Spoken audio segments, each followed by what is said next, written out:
আপনারা দেখছেন একুশে টেলিভিশন।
শুরু করেছো ভাবি? তোমাদের জন্য কি পড়াশোনা করতে পারবো না? নীলা, বাবা মা বেঁচে থাকলে এতদিনে তোমার বিয়ে হয়ে যেত। না, এই যুগের বাবা মারা মেয়েদেরকে আগে লেখাপড়া করিয়ে স্বাবলম্বী করে, তারপরে বিয়ের চিন্তা করে। আর তোমরা কি করছো? নিজেদের ব্যবসার স্বার্থের কথা চিন্তা করে কোথা থেকে একটা মাস্তান ধরে নিয়ে এসেছো। না আছে তার পারিবারিক মর্যাদা, না আছে শিক্ষা। মাস্তান বলিস না নীলা, ছেলেটি তো এমএ পাস। ভাবি, এমএ পাস করলে শিক্ষিত হয় না। যা বলার তোমার ভাইদের গিয়ে বলো।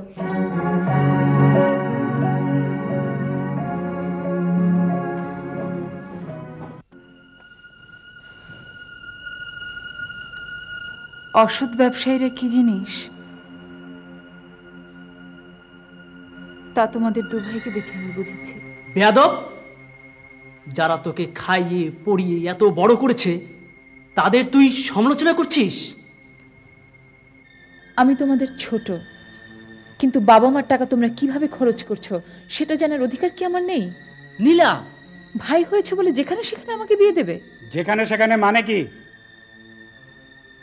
কাটা রাইফেল নিয়ে যে এই শহরে গাড়ি আর বাড়ি করেছে সে তোমাদের টাকা দিয়ে আমার জীবন নষ্ট করার অধিকারটি হাতে নিয়ে নেবে, তা আমি হতে দেব না।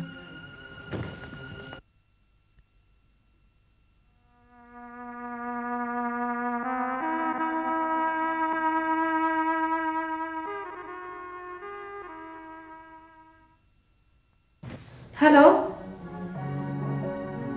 হ্যালো, রফিক আছে? কোথায় গেছে?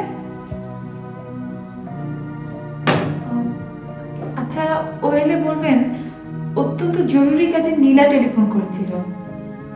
জি, নীলা। Thank you. আমার পরিচিত একটা গ্রামে রেস্ট হাউস আছে, সেখানে গিয়ে কাজী ডেকে বিয়েটা করে ফেলবো। সামনে পরীক্ষা, সেই চিন্তায় বাঁচি না। তাছাড়া কথা বলছো না কেন? তুমি আমার বন্ধু, তাই ব্যাপারটা আলোচনা করবার জন্য তোমাকে সঙ্গে নিয়ে এলাম। আর তুমি বলছো বিয়ের কথা। বাড়িতে তোমার যে অবস্থা সেজন্য বললাম, বিষয়টা অন্যভাবে নিও না। আচ্ছা, তুমি না চাইলে আমি কি কখনো তোমাকে জোর করে বিয়ে করতে পারবো? চলো ওঠা যাক, আজ সারাদিনে একটু পড়াশোনা হয়নি। সাজ্জাদ ভাইকে আপন ভেবে অলরেডি 5 লাখ দিয়েছি। আজকাল 5 লাখ খাটালে মাসে কম করে হলেও 15,000 টাকা পাওয়া যায়। দরকার হয় 20 লাখ দেব, কিন্তু আমাকেও তো আপনাদের আপন করে নিতে হবে। সেই জন্যই তো তোমাকে আমাদের কোম্পানির ডিরেক্টর করা হচ্ছে। আমাদের একমাত্র ছোট বোনকে তোমার হাতে তুলে দিচ্ছি। তুই আকরামকে বিয়ে করলে ফ্যাক্টরিটা রক্ষা পায়। তাছাড়া তোর দুই ভাই বলেছে তুইও ফ্যাক্টরির একজন ডিরেক্টর হবি। আমি সত্যি বুঝতে পারছি না তোমরা কেন আমার জীবনটা নষ্ট করতে চাইছো। নষ্ট করছি? জেনে শুনে একটা সন্ত্রাসীর সঙ্গে আমার বিয়ে দিতে চাইছো। বারবার তুই শুধু সন্ত্রাসী সন্ত্রাসী বলছিস। ফ্যাক্টরি বন্ধ, ব্যাংক আদালতে মামলা করেছে, বন্ধু বান্ধব আত্মীয় স্বজনের কাছ থেকে ঋণ করেও আর সংসার চলছে না। সেজন্য কি আমি দায়ী?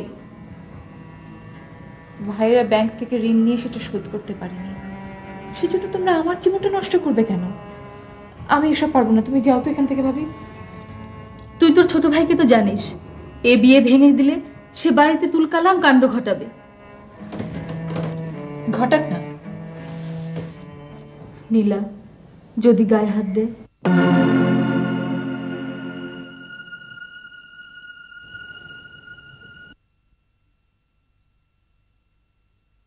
আয় নীলা, আয়, বস। আকরাম আমার ছোট বোন নীলা। আমি চিনি। তাহলে তোমরা কথা বলো, আমি একটু বেরো। ভাইয়া বসো,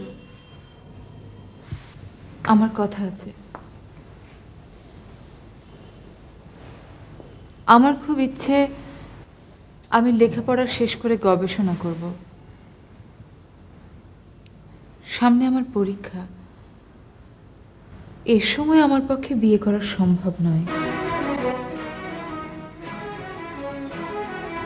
এজন্য আমি আপনার কাছে বিনীতভাবে ক্ষমা চাইছি, আমাকে ক্ষমা করে দেবেন। নীলা, যাবি না, দাঁড়া। সাজ্জাদ, চুপ কর। দেখো আকরাম, নীলার পরীক্ষাটা পর্যন্ত একটু অপেক্ষা করো। আর যদি মনে করো তোমার সংসারে এখনই বউ দরকার, তাহলে আমরা তোমার জন্যে ভালো মেয়ে খুঁজতে পারি।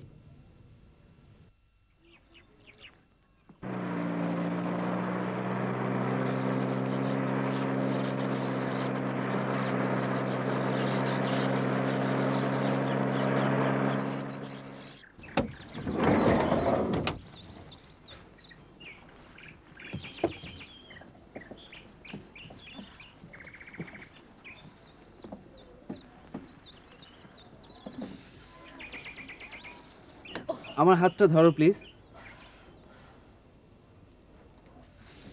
আশ্চর্য, কোনো ভাই তার বোনকে এভাবে মারে? তোমার ভাই মানুষ না, জানোয়ার।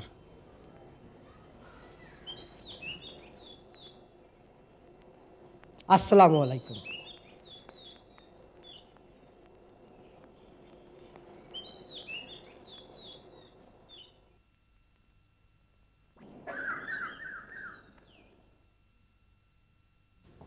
আসেন।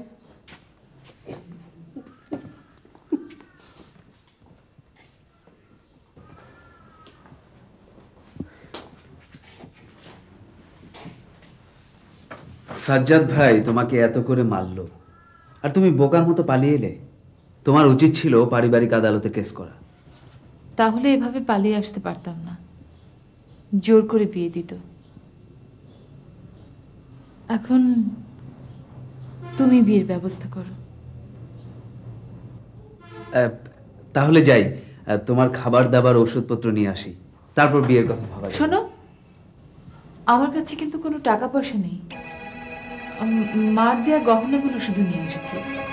ভেরি গুড, আমি আসছি। Take care.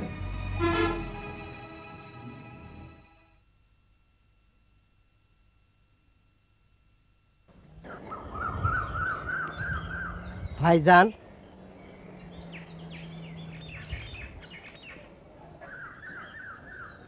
ওই লোকটাকে আবার রুম ভাড়া দিয়েছিস? আগের ভাড়া পরিশোধ করে দিয়েছে, তাই দিয়েছি।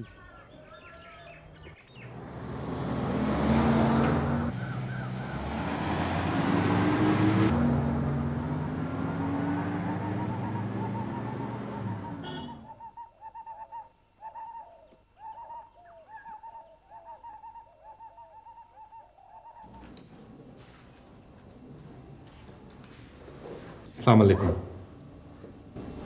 কে আপনি? আমি এই রেস্ট হাউসের মালিক।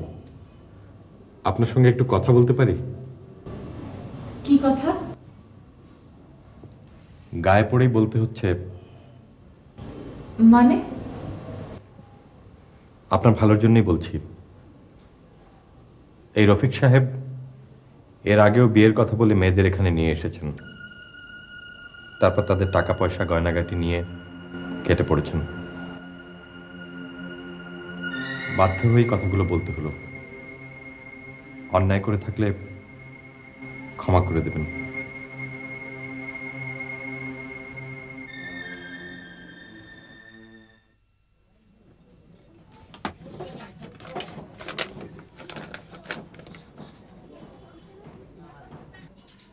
এর আগে এই গ্রামে আপনাকে কখনো দেখিনি। ঘুমের জন্য ইনজেকশন, কি ব্যাপার? আমরা এই রেস্ট হাউসে উঠেছি। আমার স্ত্রীর গল ব্লাডারে স্টোন আছে। ও আচ্ছা। হঠাৎ ব্যথাটা উঠেছে।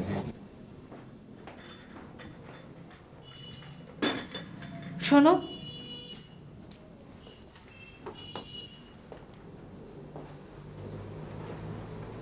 রফিক সাহেব এই রেস্ট হাউসে কবার এসেছেন বলো?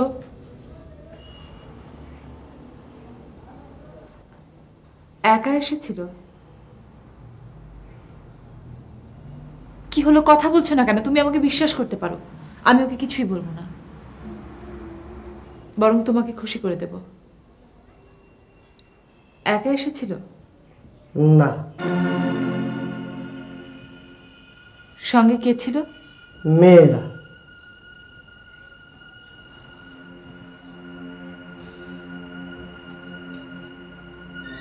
বিয়ে করে এনেছিল? বিয়ের কথা বলে নিয়ে আসে, তারপর বিপদে ফেলে চলে যায়। তখন মেয়েরা কি করে? কি আর করবে, কেঁদে কেটে চলে যায়।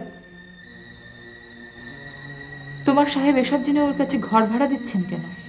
সাহেব ভাড়া দেয় না। তুমি দিচ্ছ? কি করব, ভয় দেখায়, পিস্তল ঠেকায়। টাকাও দেয়? তোমার সাহেব কোন রুমে থাকেন? ওই রুমে। চলো তো। আপা, আমার কথা কিছু বলবেন না, আমি আপনার উপকার করব। গরিব হলো মানুষটা আমি খুব ভালো, আমাকে বিশ্বাস করেন আপা।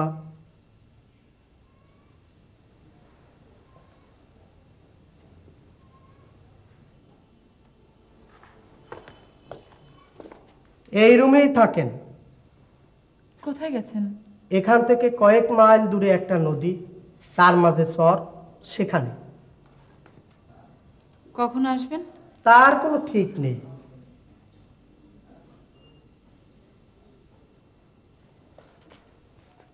আমি রফিক সাহেবের কাছ থেকে 3 বারে 6,000 টাকা নিয়েছি।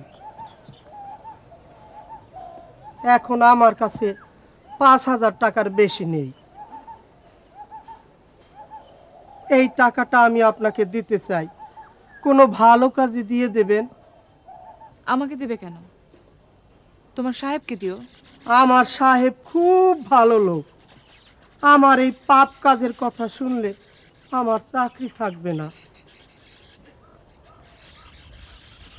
তোমার সাহেব এই গ্রামে পড়ে আছেন কেন? উনি তো বিদেশে ছিলেন, হঠাৎ করে চলে এলেন। কেন? শুনেছি সাহেবের মা চক্রান্ত করে তার প্রেমিকাকে অন্য জায়গায় জোর করে বিয়ে দিয়ে দিয়েছেন। তার প্রেমিকা? গরিবের মেয়ে, নাম ছিল পাপড়ি।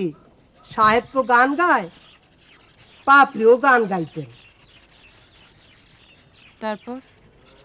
তার আর পর কি, পাপড়ির বিয়ে হয়েছে শুনে সাহেব বিদেশ থেকে চলে এলেন, কিন্তু কোনো লাভ হলো না। পাপড়ির সংসার ভেঙে সাহেবের ঘরে এখন আর আসতেই চায় না। ওনার মা পাপড়ির বিয়ে দিয়েছেন? হ্যাঁ, সেই জন্যই তো মায়ের উপর খুব রাগ। ওনার আত্মীয় স্বজনরা কতবার নিতে এসেছেন, সাহেব যাননি। এই রেস্ট হাউসটা কার? এটা ওনাদের বাড়ি। সাহেবের বাবা মারা যাবার পর এটা খালি ছিল, উনি এসে এটাকে রেস্ট হাউস বানিয়েছেন। কেন? চরে যে গানের পার্টি আছে, গরিব, ওদের টাকা পয়সা দেয়। চরে তো চোর ডাকাত থাকে। চোর ডাকাত তো গান শুনে। আপা, আমার টাকাটা নিয়ে ভালো কাজে দিয়ে দেবেন, আর আমাকে বিশ্বাস করবেন। আমি সব সময় আপনাকে বিপদে আপদে সাহায্য করব।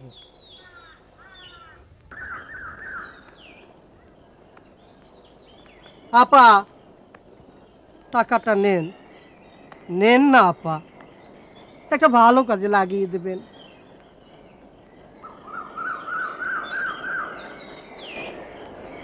আপা, একটা কথা বলবো। বলো। টাকা পয়সা গহনাগাটি যা এনেছেন রফিক সাহেব কিন্তু সব কেড়ে নেবে।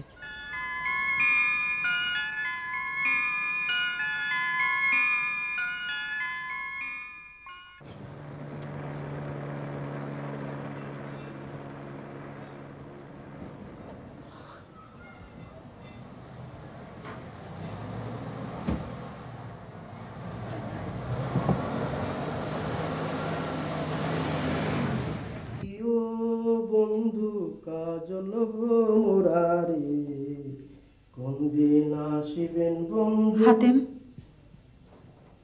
আপনি? আমি তোমাকে বিশ্বাস করে আমার এই গহনার বাক্সটা তোমার কাছে রাখতে দিচ্ছি। ধরো। আমি এ ঘরেও রাখবো না, এমন জায়গায় লুকাবো কেউ খুঁজে পাবো না। না, হাতের কাছেই রেখো। আমি চাওয়া মাত্রই আবার আমাকে ফেরত দেবে। চাইলেই পাইবেন।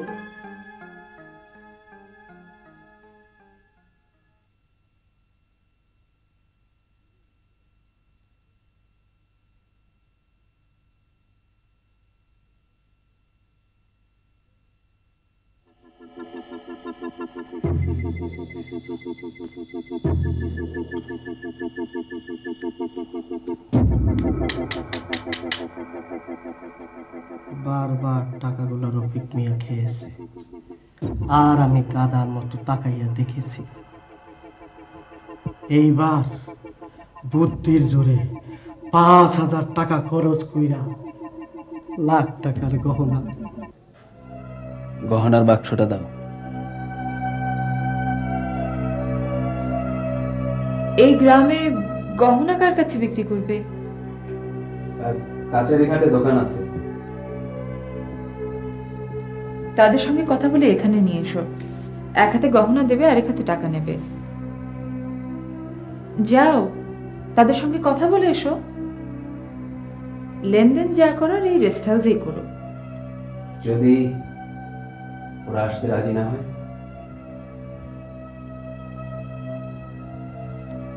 আজকাল যে অবস্থা, গহনাগুলো নিয়ে ওরা যদি তোমাকে মারধর করে তখন কি হবে? আমি কোথায় যাব, কি করব?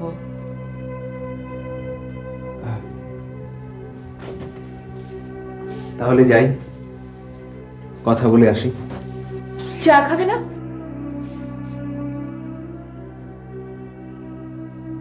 সে আমি খেয়ে নেব। তোমার শরীরের ব্যথাটা কিরকম? ওসব কথা রাখো। তোমাকে একটা ইনজেকশন দিতে হবে।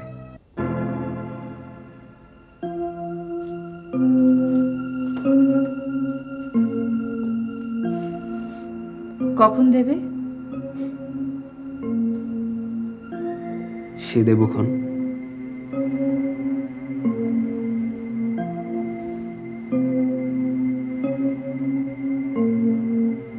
সাবধানে যেও। হুম?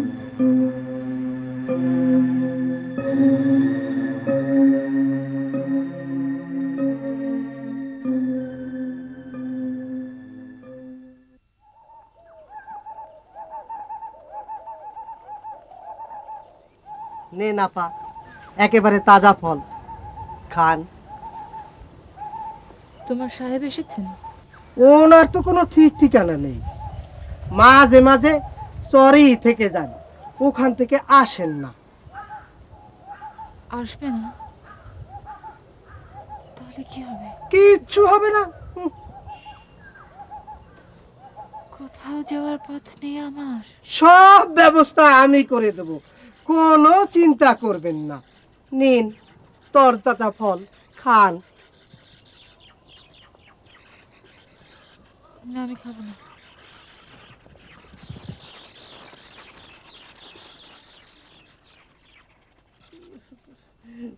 একটা খাই।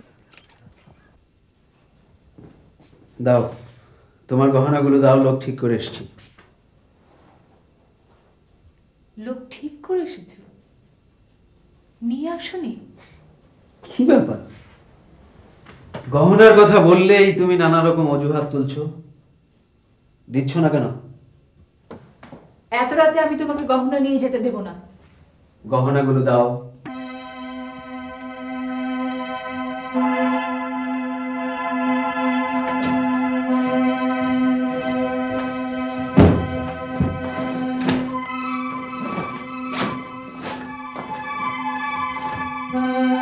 কই, ব্যাগে তো নেই, কোথায় রেখেছো?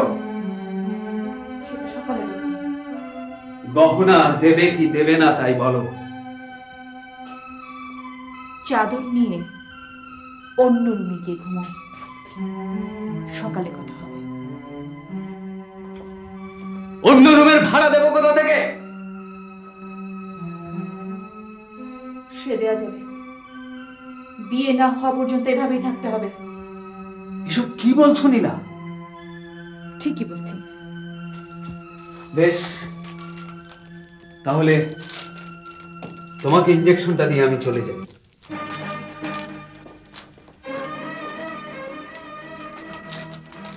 তুমি ইনজেকশন দেবে?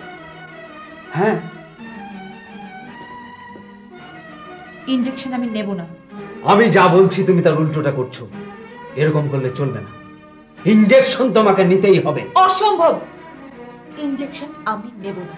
তুমি কি জোর করে আমাকে ইনজেকশন দেবে নাকি? প্রয়োজন হলে তাই দেব, একটা টু শব্দ করবে না।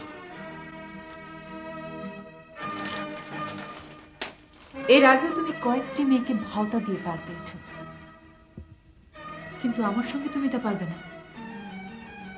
আমি তোমাকে চিনে গেছি। ছেড়ে দাও, হাতে হাতে। দরজা খুলুন, দরজা খুলুন।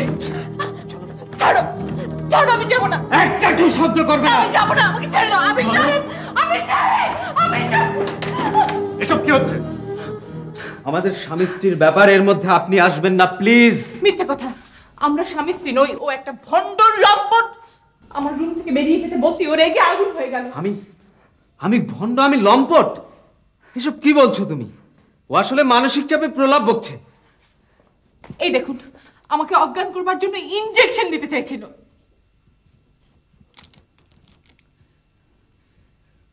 ইনজেকশন কেন?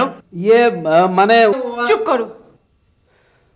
ভাইদের অত্যাচারে আমি ওকে আঁকড়ে ধরে বাঁচাতে চেয়েছিলাম, সেজন্য আমি মার দেওয়া গহনা সাথে নিয়ে এসেছি। সেই গহনা নেয়ার জন্য আমাকে নানাভাবে চাপ দিচ্ছিল। এসব সত্যি নয়, আমাদের স্বামী স্ত্রীর মধ্যে তর্ক হচ্ছিল, এতে রেগে গিয়ে উনি ঘর ছেড়ে চলে এসেছেন। কোথায় আমাদের বিয়ে হয়েছে ওকে জিজ্ঞেস করুন। আপনি শান্ত হন, আমি গ্রামের লোকজনকে খবর দিচ্ছি, থানায়ও লোক পাঠাচ্ছি। আবির সাহেব, আপনি আমাকে অপমান করছেন। অপমান? আপনি এখানে আগেও মেয়েদের নিয়ে এ ধরনের কাণ্ড ঘটিয়েছেন, আপনার একটা শাস্তি হওয়া দরকার। এসব সত্যি নয়। সব সত্যি কথা। সেজন্য আপনি আমাকে অনেক টাকাও দিয়েছেন, আর সেই টাকা আমি আপামনিকে দিয়ে দিয়েছি। ভাইজান, আমি যাই, গ্রামের লোকজন এবং দারোগা সাহেবকে ডেকে নিয়ে আসি। আগে তালুকদার আর রহিম চাচাকে খবর দে। জি। এসব কি করছেন? সত্য কি তা নিজের চোখে দেখবেন। আবির সাহেব, আপনি আমাকে এভাবে অপমান করবেন না। আমি ভদ্র ঘরের সন্তান। আপনি আমার রেস্ট হাউসের সুনাম নষ্ট করেছেন, আপনাকে আমি ছেড়ে দেব? আপনারা আমাকে ক্ষমা করবেন প্লিজ। আমি আজই এই গ্রাম ছেড়ে চলে যাব, এখানে আর কখনো আসবো না। ওকে ওকে ছেড়ে দিন, আমি ওর হাত থেকে বাঁচতে চাই। কি বলছেন? ও আগেও দুটো মেয়েকে ধোকা দিয়েছে। তাদেরকে আপনি কোথায় পাবেন? তারা কি পুলিশ কেস করতে রাজি হবে? আর আমিও এসব পুলিশি কেসে যেতে চাই না। বেশ, আপনি যা করেছেন তার জন্য লিখিত স্টেটমেন্ট দিয়ে ক্ষমা চাইতে হবে। রাজি নাকি পুলিশ ডাকবো? না না না না, আমি রাজি, পুলিশ ডাকতে হবে না, আমি লিখিত দেব। আমি আজই এই গ্রাম ছেড়ে চলে যাব।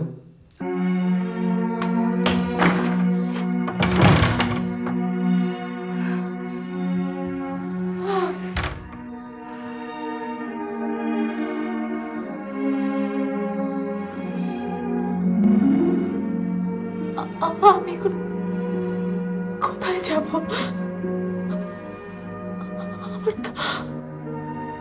আমার তো যাবার জায়গা রইল না।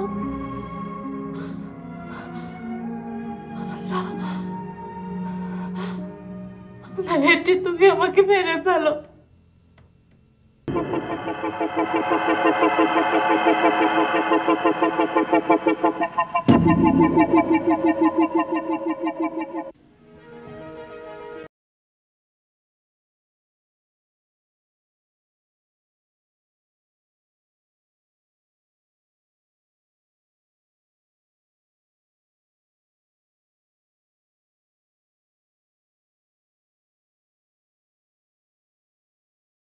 হাতেম আলী, হাতেম আলী,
আপনি আপনার ঢাকার বাসায় চলে যান না। সম্ভব নয়। ও,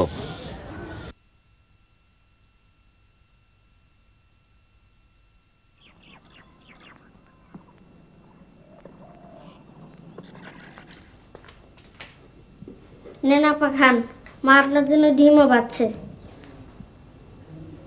আমি এখন কিছু খাবো না, তুমি ওগুলো নিয়ে যাও, নিয়ে যাও।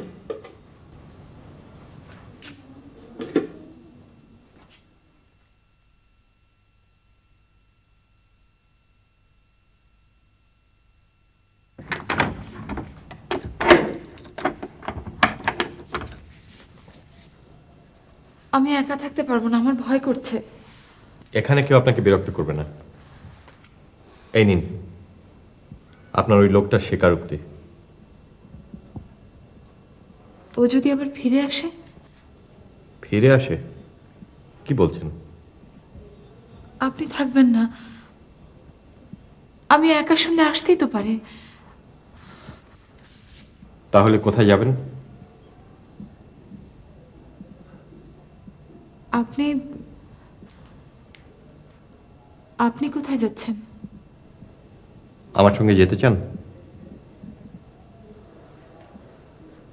যাবেন?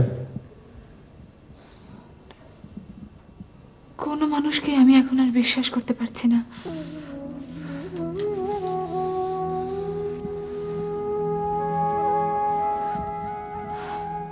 আমার এখন মরে যাওয়া ছাড়া আর কোনো পথ নেই। চলুন, কিছুটা সময় তো পাবেন, তারপর সিদ্ধান্ত নেবেন। মরে যাওয়ার চিন্তার চেয়ে সেটাই ভালো।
নুরু মিয়া, সারা রাত ছাইপাশ গিলেছ না? না ভাই, একটু খাইনি।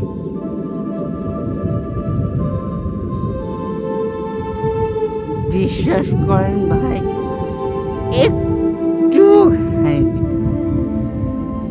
সালাম।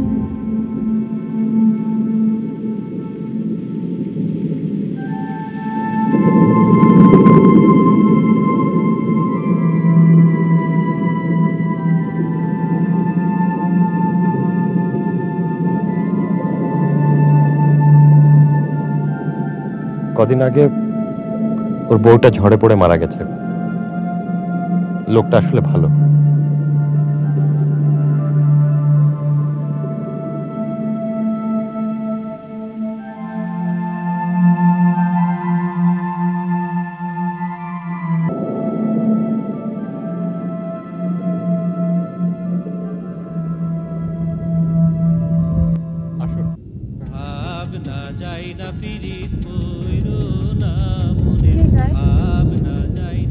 ভালো লাগছে? ভেতরে চলুন, আরো ভালো লাগবে। ওরে ভাবনা জেনে কইরা পিরিত অকালে কেউ মইরো না, ভাবনা যায় না পিরিত কইরো না মনের, ভাবনা যায় না পিরিত কইরো না।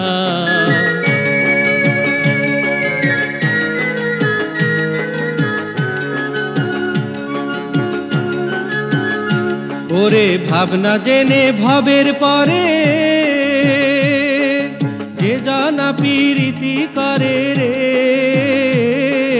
ভাবনা জেনে ভবের পরে যে জানা প্রীতি করে রে, তারে ধরবে প্রেমের কালা জ্বরে দরদি,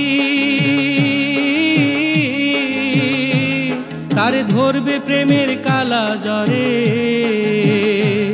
কেউ অমন জ্বরে পইর না, ভাবনা যাই না পীড়িত কইর না, মনের ভাবনা যাই না পীড়িত কইর না। ওরে ভাবনা জেনে কইরা পীড়িত, ওরে ভাবনা জেনে কইরা পীড়িত, অকালে কেউ মইর না, ভাবনা যাই না পীড়িত কইর না, মনের ভাবনা যাই না পীড়িত কইর না। ভাই কখন এলে? কই বাড়িতে কুটুম আসছে, বরণ করো। এসো এসো প্রাণ সখী, রাঙা মুখে হাসো, আলো করো ঘর দুয়ার, আসন পেতে বসো, আলো করো ঘর দুয়ার, আসন পেতে বসো।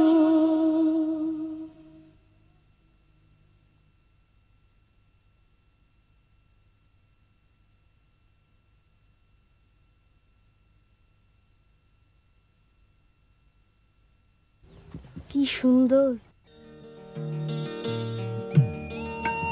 এতদিনে তাহলে সখী পেলে ভাই? সখী?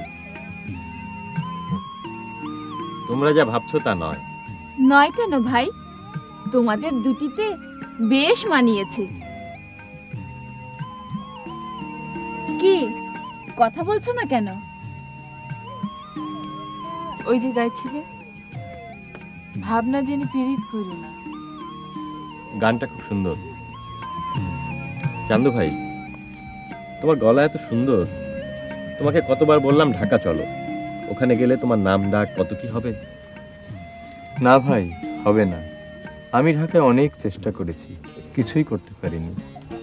শহর আমার ভালো লাগে না, গানও জমে না।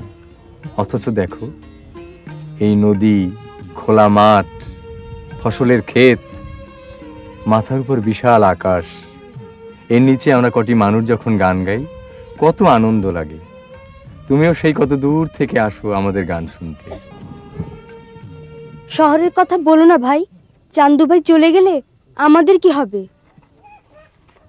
কিরে নসু, এতদিনেও হাসির মনে প্রেম জাগাতে পারলে না? মনই নেই, থাকলে তো প্রেম জাগবে। কত করে বুঝিয়েছি, আমার বউটাও মারা গেল, তার কি কোনো স্মৃতি আমার নেই? তারপরেও মানুষ একা থাকতে পারে না।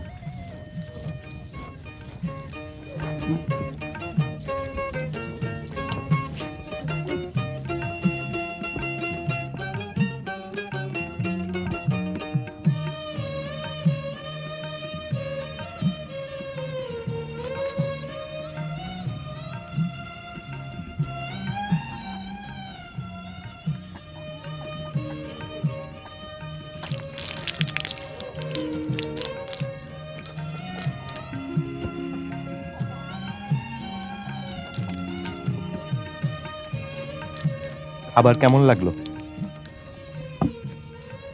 ভালো। আর এই জীবন?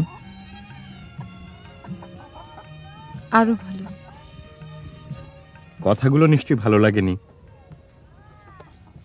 সমস্যাকে ওরা খুব সহজভাবে সমাধান করে ফেলে। আসলে ওদের জীবনটাই সতেজ, সরল, বাঁকা পথে চলে না, তাই পারে।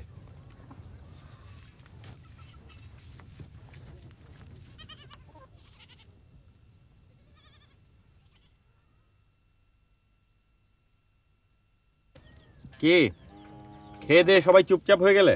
বলো তো, এখনো 10 মাইল দৌড়াতে পারি। দৌড়াতে হবে না, আরেকটা গান শোনাও। এই যে হাসি কাঁচা বয়সে একজনকে মন দিয়ে আঘাত পেল, ওকে নিয়ে কোনো গান লেখনি? তোমরা ওকে আবার নতুন করে ঘর বাঁধার স্বপ্ন দেখাবে না? গুরু, তোমার সেই কাঁচা বয়সের অন্ধনয়ন গানখানা গাও দেখি।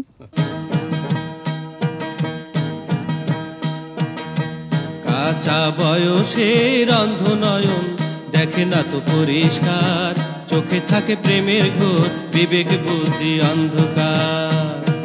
ভালোবাসা পেতে হলে,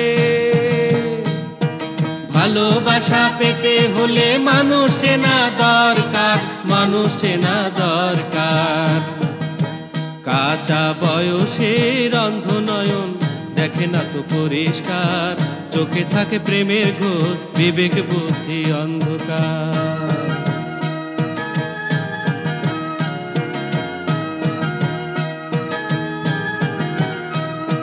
ব্যর্থ প্রেমের দুঃখ নিয়ে বাঁচতে তুমি পারবে না, জীবনটা যে কত সুন্দর একা থাকলে বুঝবে না। ব্যর্থ প্রেমের দুঃখ নিয়ে বাঁচতে তুমি পারবে না, জীবনটা যে কত সুন্দর একা থাকলে বুঝবে না। ভালোবাসা পেতে হলে, ভালোবাসা পেতে হলে মানুষ চেনা দরকার, মানুষ চেনা দরকার। কাঁচা বয়সের অন্ধনয়ন দেখে না তো পরিষ্কার, চোখে থাকে প্রেমের ঘোর, বিবেক বুদ্ধি অন্ধকার। চোখে থাকে প্রেমের ঘোর, বিবেক বুদ্ধি অন্ধকার। চোখে থাকে প্রেমের ঘোর, বিবেক বুদ্ধি অন্ধকার। চোখে থাকে প্রেমের ঘোর, বিবেক বুদ্ধি অন্ধকার। চোখে থাকে প্রেমের ঘোর, বিবেক বুদ্ধি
নীলা, নীলা,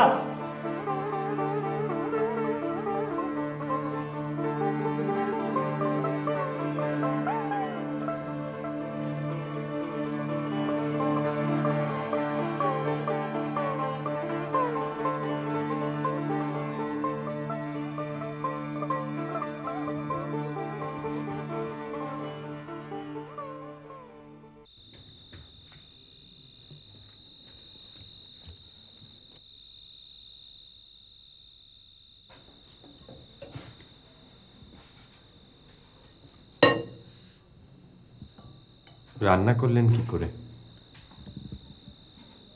চাল, ডাল, ডিম সব আপনার রান্নাঘরেই ছিল। চলুন, খিদে পেয়েছে।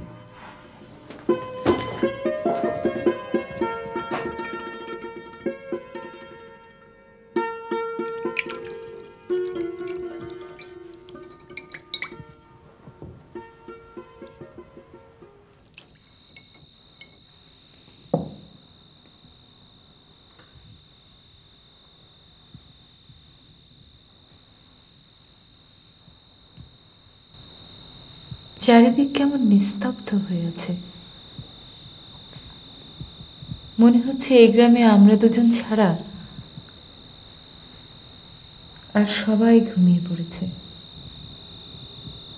এমন একটা পরিবেশে আপনি রেঁধেছেন, আমরা একসঙ্গে বসে খেলাম। সত্যি নারীর সান্নিধ্য কত সুন্দর হতে পারে আমি তো অনুভব করতে পারছি। আমারও খুব ভালো লাগছে। চরে আপনি প্রকৃতি আর মানুষ দেখতে দেখতে সুন্দর সুন্দর বলে আনন্দে মেতে উঠেছিলেন। শুধু ডিম ভাজা আর ডাল ভাত হলেও খাওয়া দাওয়ার পর আমার মনে হচ্ছে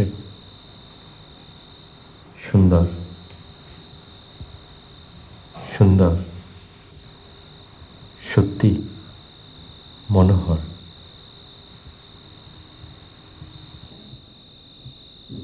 নীলা, আপনাকে আমার ভালো লেগেছে।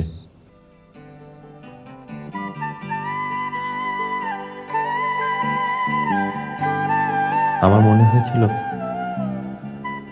পাপড়ি ছাড়া আর কাউকে কোনোদিন আমি ভালোবাসতে পারবো না, সেটা মিথ্যে হয়ে গেল।